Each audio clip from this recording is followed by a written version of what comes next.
Hi guys, ఈరోజు నేను పోకేబాల్ పేపర్తో తయారు చేశాను. అది ఎలా అనుకుంటున్నారో, ఫస్ట్ ఈ బాల్ తీసుకోవాలి గైస్. ఆ తర్వాత పేపర్ని పెన్సిల్తో ఇలా రౌండ్గా గీసుకుని అది పెన్సిల్ ప్రకారంగా కట్ చేసేసుకోవాలి. ఆ తర్వాత దీనికి ఫెవిక్విక్ అంటించాలి ఈ మధ్యలో, ఇంకా ఈ కిందన. ఇక్కడ పైన మాత్రం అంటించకూడదు.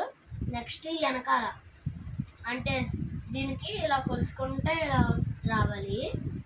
అప్పుడు ఇది ఇలా ఉంది కదా, ఇప్పుడు ఇలా మనం ఇలా పోకేబాల్ ఓపెన్ చేయగానే అది అలా స్టాండర్డ్లో ఉండిపోద్ది. ఫెవిక్విక్ వేయాలి, నార్మల్ గ్లూతో అయితే అవ్వదు, ఊడిపోతుంది. ఇంకా నేను ఇందులో నా చిన్న చిన్న ఎరేజర్స్ రిలయన్స్కి వెళ్ళి కొనుక్కున్నాను. అవి ఇందులో పెట్టుకుంటున్నాను. Okay, bye guys. ఈ వీడియో కానీ మీకు నచ్చింటే లైక్ చేయండి, సబ్స్క్రైబ్ చేయండి.